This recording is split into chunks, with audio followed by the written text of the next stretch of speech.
महेश नागरी पतसंस्था प्रकरण, ठेवीदारांचा एल्गार, प्रशासनावर दबाव वाढताच अखेर गुन्हा दाखल.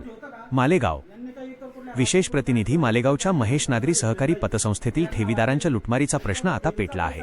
आयुष्यभराची पुंजीपणाला लागलेल्या संतप्त ठेवीदारांनी अखेर प्रशासनाच्या विरोधात एल्गार पुकारला असून डीडीआर कार्यालयात ठाण मांडल्याने एकच खळबळ उडाली. या आक्रमक आंदोलनानंतर अखेर संबंधित जबाबदार व्यक्तींवर गुन्हे दाखल करण्यात आले आहेत. नेमके काय घडले? लोकशाही धडक मोर्चाचे संस्थापक शेखरदादा पगार यांच्या नेतृत्वाखाली ठेवीदारांनी आक्रमक पवित्रा घेतला होता. 1 जून रोजी झालेल्या आंदोलनानंतर डीडीआर जितेंद्र शेळके यांनी तोडगा काढण्याचं आश्वासन दिले होते. मात्र 5 जून रोजी झालेल्या बैठकीत आश्वासनांचा फुगा फुटल्याने ठेवीदारांचा संयम सुटला आणि त्यांनी प्रशासनाविरोधात घोषणाबाजी करत आंदोलन तीव्र केले. पोलीस ठाण्याबाहेर तणाव बैठकीनंतर आंदोलनकर्त्यांनी थेट किल्ला पोलीस ठाणे गाठले. गुन्हा दाखल करण्यास होणारा विलंब पाहून आंदोलकांचा पारा चढला. परिस्थितीचे गांभीर्य ओळखून डीडीआर जितेंद्र शेळके यांनी अतिरिक्त पोलीस अधीक्षक सूरज गुंजाळ यांची भेट घेतली. वरिष्ठ पोलीस अधिकाऱ्यांनी या प्रकरणाची दखल घेत कारवाईचे आश्वासन दिल्यानंतर उशिरा रात्री महेश नागरी पतसंस्थेच्या जबाबदार पदाधिकाऱ्यांविरोधात गुन्हे दाखल करण्यात आले आहेत. ठेवीदारांच्या मनात अद्यापही धाकधूक. गुन्हे दाखल झाले असले तरी ठेवीदारांच्या हक्काच्या पैशांचे काय, हा प्रश्न आजही अनुत्तरित आहे. फसवणुकीच्या या जाळ्यात अडकलेल्या हजारो ठेवीदारांचे लक्ष आता पोलीस तपासाकडे आणि वसुलीच्या कायदेशीर प्रक्रियेकडे लागले आहे. आमच्या प्रतिनिधीचे मत, प्रशासन आणि पोलीस यंत्रणेने दाखवलेली ही सक्रियता केवळ कागदोपत्री न राहता ठेवीदारांना त्यांचे कष्टाचे पैसे परत मिळवून देण्यापर्यंत पोहोचावी, हीच अपेक्षा व्यक्त होत आहे. या प्रकरणातील प्रत्येक घडामोडीवर लोकशाही माझा SP न्यूज इंडियाची बारीक नजर असून पुढील अपडेटसाठी आमच्याशी जोडून राहा. माझे मत, तुमचे. परंतु जे कायद्यानुसार होईल त्याच्यावर तुम्ही आता काय करा. सरफरोशी की तमन्ना अब हमारे दिल में है, देखना है जोर कितना बाजू कातिल में है, वक्त आने पे बता देंगे तुझे वासना, अब हम इसे क्या बताए हमारे दिल में क्या है. आता तो काही समजू नका तुम्ही. आम्ही संविधानिक गांधीजींच्या मार्गाने आंदोलन करून न्याय मिळवणारे लोक आहोत, परंतु भगतसिंगांच्या मार्गाने देखील आम्हाला आंदोलन करता येतं. आम्हाला आता त्यांचा विषय संपला, संचालक मंडळाचा विषय संपला, ते जर डायरेक्ट तुमचं ऐकत नाही. पेमेंट लोकांना वाटले त्याला एफडीआयला वाटत असता हा प्रकार वाढत नसता. महेश नागरी सहकारी पतसंस्थांचे मदत ठेवीदार आहेत. त्यांनी आज या ठिकाणी 1 तारखेला ज्यावेळेस आले होते तर त्या ठिकाणी आपण त्यांना लेखी आश्वासन दिलं होतं की 6 तारखेला आपण सर्व संचालक मंडळ आणि त्यांचे जे व्यवस्थापक आहे त्यांना घेऊन आपले जे मदत ठेवीचे जे रक्कम आहेत तर त्या कशा परत करणार, किंवा फेब्रुवारी 2026 पासून पतसंस्थेमध्ये जे कामकाज झालं ते अनुक्रमांक 1 ते 10 विषय आपण टाकले होते आणि त्याच्यावर आपल्याला सविस्तर चर्चा करायची होती. परंतु ज्यावेळेस चर्चेला सुरुवात झाली तर त्यावेळेस मदत ठेवीदारांनी सांगितलं की बाकीच्या विषय जे ऐकण्यात आम्हाला काही इंटरेस्ट नाही, कोणाला पैसे दिले काय, फक्त आमचे पैसे कधी मिळतील ते सांगा पाऊस. तर त्याप्रमाणे संचालक मंडळांनी त्यांचं मत मांडलं. त्यानंतर 1 महिन्यापूर्वी साधारण अंतर्गत लेखापरीक्षणाच्या अनुषंगाने किल्ला पोलीस स्टेशन या ठिकाणी संस्थेच्या वतीने चेअरमन यांना जे अधिकार दिले होते फिर्याद नोंदवण्याची, ती फिर्याद त्यांनी त्या ठिकाणी दिलेली होती. परंतु अद्याप पाहतो तिच्याही काही नोंद झालेली नव्हती, FIR नंबर काही मिळालेला नव्हता. तर त्या अनुषंगाने मग सगळ्या ठेवीदारांची चर्चा करून मी आणि माझे सहकारी स्वप्नील मोरे साहेब आम्ही संचालक मंडळासह किल्ला पोलीस स्टेशन या ठिकाणी गेलो. त्या ठिकाणी पाटील साहेबांनी गुन्हा नोंदवण्यासाठी जे काही तांत्रिक अडचणी असल्याचं सांगितलं. त्यानंतर त्या ठिकाणाहून आम्ही ॲडिशनल SP साहेब जे आहेत गुंजाळ साहेब तर त्यांच्या कार्यालयामध्ये गेलो. त्या ठिकाणी सगळी परिस्थिती समजून सांगितली. त्यांनी आम्हाला हे केलं की गुन्हा नोंदवायचा की त्याला इथं बोलवून त्याला परिस्थिती किंवा कारवाईची जी गंभीर परिणाम जे आहेत तर ते समजून सांगून मग त्याच्याकडून वसूल मिळेल का बस. तर आम्ही त्यांना सांगितलं की पतसंस्था व्यवस्थापन असेल किंवा सहकार खाता असेल, गुन्हा नोंदवण्यापेक्षा त्याच्याकडून रक्कम मिळून ती जी ठेवीदारांना वाटता येईल तर त्यामध्ये सगळ्यांना स्वारस्य आहे. आणि मग त्याच्यानंतर मी शेखर भाऊंना फोन केला. त्यांना म्हणलं तुम्ही इथं या, काही ठेवीदारांना पण बरोबर घेऊन या आणि जसं ठेवीदार किंवा त्यांचं शिष्टमंडळ सांगेल त्याप्रमाणे आपण निर्णय घेऊ. त्याप्रमाणे मग 7 ते 8 ठेवीदार जे आहेत, काही महिला पण होत्या त्याच्यामध्ये. शेखर भाऊ आम्ही तिथं आलो, साहेबांशी चर्चा केली.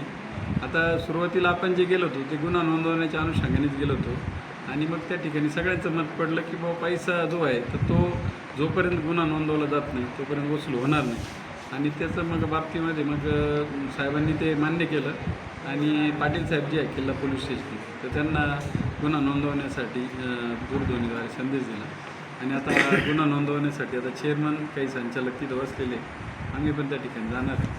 तर याप्रमाणे आता आज पहिली कारवाई झालेली आहे. दुसरी गोष्ट जी आहे तर वसुलीतून का आपल्याला जो ठेवींचं वाटप करायचं, तर याच्यामध्ये 2 गोष्टी आहे की तारण मिळकतीवरचं जे कर्ज आहे तर ते पण 6 ते 7 कोटी आहे आणि पतसंस्थेत प्रथमदर्शनी निदर्शनास आलेला जो गैरव्यवहार किंवा अपहार आहे तो पण 6 ते 7 कोटी. म्हणजे एकंदरीत जर समजा ताळेबंदातल्या मुदत ठेवीच्या रकमा किंवा राहिलेले काही अल्पबचत ठेवीदार असतील सगळ्यांचे पैसे मिळणार आहे. फक्त काय झालेलं आहे की लिक्विडिटी संपलेली आहे. आता इथून पुढचा जो पैसा आहे तो आपल्याला कर्ज वसुलीतून किंवा आता पवनच्यावर जी कारवाई होती त्याच्याकडून येईल वसूल होईल.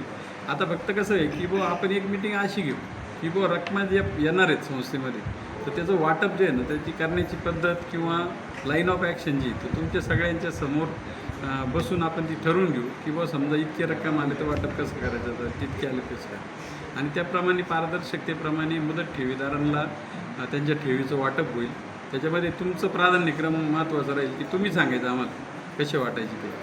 कारण याच्यामध्ये आता एक लक्षात आलेलं आहे की 1.5 कोटी जरी अल्पबचत ठेवीदारांचे पैसे राहिले असेल तर त्यांचा आता कुठलाही रोष किंवा आग्रह राहिलेला नाही. त्यामुळे आता येणाऱ्या ज्या रकमा आहे तर त्यातला 1-1 रुपये आपल्याला फक्त मुदत ठेवीदारांनाच द्यायचं आहे. संचालक मंडळाने सुद्धा सांगितलं की आमच्या काय 5-4.5 कोटी 5 कोटीच्या ज्या ठेवी असतील त्या जोपर्यंत सगळ्या ठेवीदारांचे पैसे जात नाही तोपर्यंत आम्ही त्या पैशाला हात लावणार नाही. आणि वाटपाचं जो पारदर्शकता आहे ना ती आपण हे करणार की जमा अशी झाली वाटप असं झालं त्याच्यामध्ये एकदम येतं.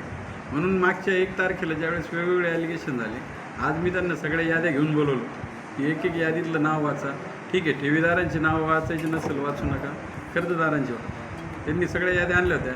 आपण म्हटलो वाचन झालं नाही पण आजच्या दिवसभरच्या याच्यामध्ये एक चांगलं सोल्युशन त्याच्यातून निघालं की आता रिकव्हरी पण होईल आणि त्या माध्यमातून जर पैसे आले तुम्ही सगळे त्याचे साक्षीदार आहे की पवन बोलला होता की बाबा मी कर्ज प्रकरण टाकलेलं आहे मार्चमध्ये आणि माझं एप्रिलमध्ये होणार आहे. तर आपल्याला वाटलं होतं की बाबा एप्रिल महिन्याच्या 2-3 आठवड्यामध्ये हा पैसे जमा करून तीच रक्कम आपण तुम्हाला देऊ.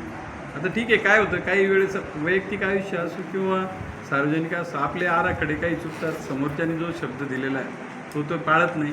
परंतु असं काही होत नाही का तिथं सगळं संपून जातं. आज जी सुरुवात झालेली आहे निश्चितच याच्या माध्यमातून आपण ठेवीदारांना त्यांच्या ठेवी रक्कम परत करू. फक्त मी एवढंच सांगेल की ठेवीदारांच्या प्रतिनिधीसुद्धा सांगा. जसं आता मागच्या वेळेस आम्ही काय केलं होतं की अल्पबचत प्रतिनिधींनी सांगितलं की तुम्ही याद्या द्या रोज 2-2 लोकांचं कसं करा. मुदत ठेवीच्या बाबतीत सुद्धा मी हेच सांगाल तुम्ही तुमचा प्रतिनिधी निवडा आणि तुम्ही आम्हाला प्रशासनाला सांगा की कसे पैसे वाटप करायचे त्याप्रमाणे आपण वाटप. ठीक आहे साहेब. सगळ्यांनी जे सहकार्य केलं सर्वप्रथम मी शेखर भाऊंचं त्याच्यानंतर जे सगळे मुदत ठेवीदार आहे सगळ्यांचे मी आभार मानतो. 1 तारखेसारखा कुठलाही प्रकार झाला नाही.